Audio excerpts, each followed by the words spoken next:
विद्यार्थियों नमस्कार। इससे पूर्व मैंने आपको बताया था कि कंपनी की सदस्यता बनने के लिए क्या क्या शर्तें होती हैं, क्या क्या प्रावधान होते हैं, नियम होते हैं और उन नियमों और प्रावधानों के अनुसार ही एक व्यक्ति कंपनी का सदस्य बन सकता है। अब मैं आपको यह बताना चाहता हूँ कि कंपनी का सदस्य कौन बन सकता है। सामान्यतः ऐसा प्रत्येक व्यक्ति जिसमें अनुबंध करने की क्षमता होती है, यानी जो आपस में अनुबंध करने की क्षमता रखता हो, वह व्यक्ति कंपनी का सदस्य बन सकता है, जिसमें कांटेक्ट करने की क्षमता हो।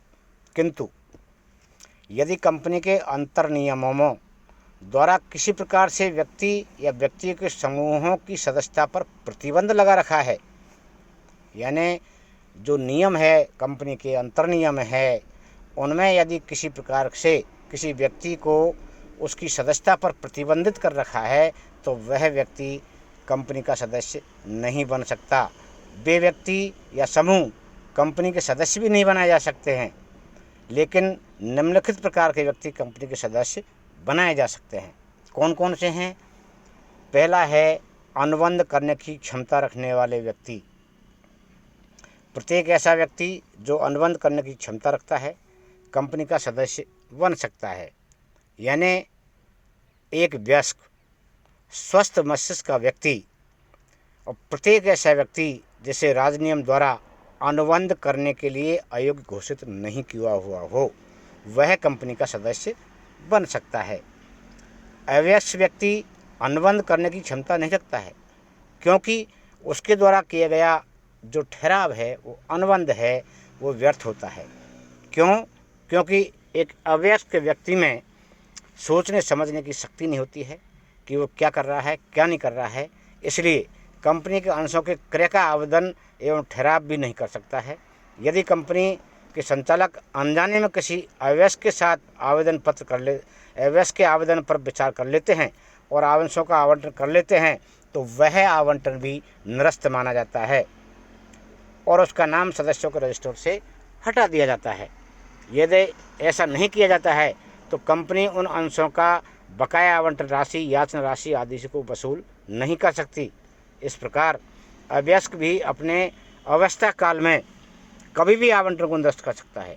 दोनों ही दशाओं में कंपनी को अवयस्क से धनराशि प्राप्त या लौटाने का अवयस्क से प्राप्त धनराशि वापस लौटाई जाती है। यहाँ तक कि अवयस्क की ओर से उसके पिता या संरक्षक अंशों के आवेदन पत्र पर हस्ताक्षर करते हैं। यानी जो माइनर है, अवयस्क है, 18 साल से कम उम्र का है, और उसके पिताजी या गार्जियन उनके अंशों के आवेदन पर हस्ताक्षर करते हैं, तो भी अंशों का आवंटन व्यर्थ होता है। इस प्रकार से आवंटित अंशों पर देय या बकाया याचना राशि के लिए अवयस्क या उसके पिता को उत्तरदायी नहीं ठहराया जा सकता। अवयस्क वयस्कता प्राप्त करने के बाद भी उचित समय में अंशों के आवंटन को निरस्त कर सकता है। यानी उसने अपने अवयस्कता के काल में अंश प्राप्त किए हैं या उनको आवंटित किए गए हैं, तो वयस्क होने पर भी उन अंशों को उस अंशों के आवंटन को निरस्त कर सकता है। किंतु वयस्कता प्राप्त करने के बाद उन अंशों पर जो लाभांश प्राप्त करता रहता है, अपना नाम सदस्य रजिस्टर में बनाए रखता है, तो वह आवंटन को निरस्त नहीं कर सकता। वयस्कता प्राप्त करने के बाद यदि वह लाभांश प्राप्त करता रहता है और सदस्यों को रजिस्टर में उसका नाम बना रहता है, तो उसे वह अवयस्क व्यक्ति वयस्क होने पर भी उन आवंटन को निरस्त नहीं कर सकता है। एक अवयस्क अपने संरक्षक के माध्यम से पूर्णतः अंशों के लिए आवेदन कर सकता है। ऐसी स्थिति में अंशों का आवंटन होने पर कंपनी के सदस्यों के रजिस्टर में सदस्य के रूप में संरक्षक के नाम का उल्लेख किया जाएगा। दूसरा है विदेशी व्यक्ति। विदेशी व्यक्ति भी कंपनी की सदस्यता प्राप्त कर सकता है यदि ऐसा राजनियम में तथा कंपनी के अंतर नियमों में द्वारा विदेशियों की सदस्यता पर प्रतिबंधित नहीं किया हुआ हो। हमारे देश के कानून में विदेशी व्यक्ति कंपनियों के अंशधारी बन सकते हैं, परंतु उस विदेशी नागरिक का सभाओं की सूचना प्राप्त करने का अधिकार तथा मतदान करने का अधिकार उस समय समाप्त कर दिया जाता है जबकि उस देश का नागरिक को शत्रु घोषित कर दिया जाता है। यदि किसी देश को शत्रु घोषित कर दिया जाता है तो वह उसकी सदस्यता सब समाप्त हो जाती है। अनिवासी व्यक्ति, यदि भारत का कोई नागरिक भारत का निवासी नहीं है, यदि भारत का कोई नागरिक भारत का निवासी नहीं है तो वह भारत में समामेलित किसी भी कंपनी का तब तक सदस्य नहीं बन सकता जब तक कि भारतीय रिजर्व बैंक की उसे आज्ञा प्रदान नहीं की जाती है। नेक्स्ट है कंपनी। यदि कोई भी कंपनी किसी दूसरी कंपनी के अंश खरीदकर सदस्य बन सकती है यदि उस कंपनी के सीमा नियम अथवा अंतर्नियमों में इस प्रकार की व्यवस्था दे रखी हो। इसी प्रकार कोई भी कंपनी किसी अन्य कंपनी से समझौता या व्यवस्था करते समय भी अंश स्वीकार कर सकती है। सहायक कंपनी, किसी भी सहायक कंपनी को अपनी सूत्रधारी कंपनी के अंश आवंटित नहीं किए जा सकते, उसे अपनी सूत्रधारी कंपनी के अंश हस्तांतरण भी नहीं किए जा सकते हैं। नेक्स्ट है संयुक्त हिंदू परिवार। किसी भी संयुक्त हिंदू परिवार का कर्ता अपने नाम से किसी भी कंपनी का अंश खरीद सकता है। परिवार का कर्ता अंश खरीदने के लिए खरीद करके और उसका सदस्य बन सकता है। साझेदारी फर्म, कोई भी साझेदारी फर्म सामान्यतः किसी भी कंपनी की सदस्य नहीं बन सकती।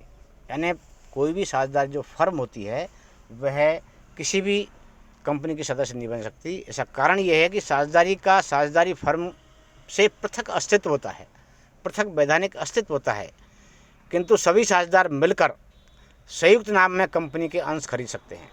यानी कोई भी साझेदारी फर्म सामान्यतः किसी भी कंपनी का सदस्य नहीं बन सकती।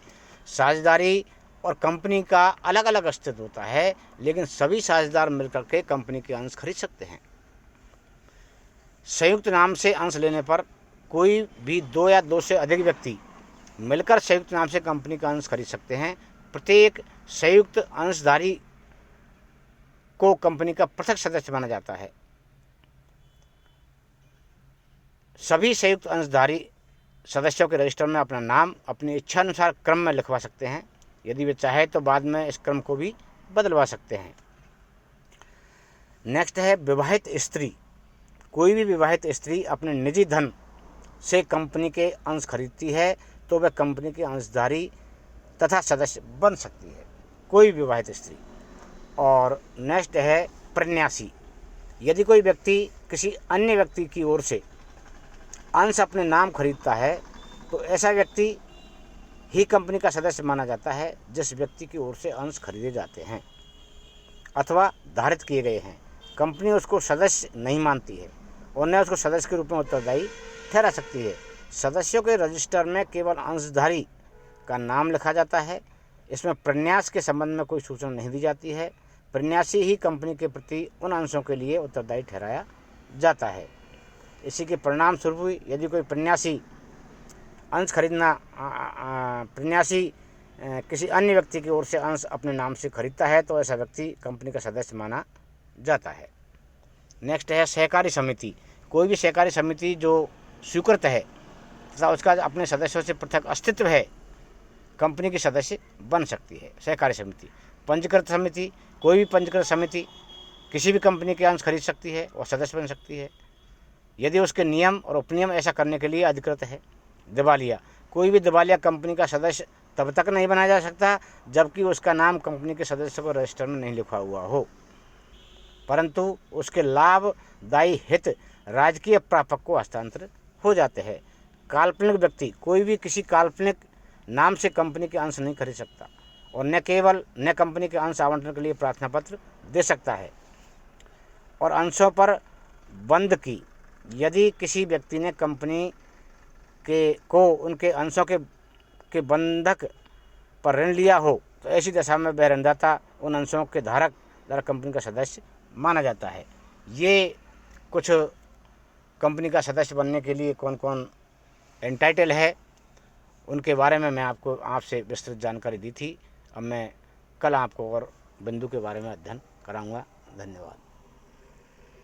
आजा आजा।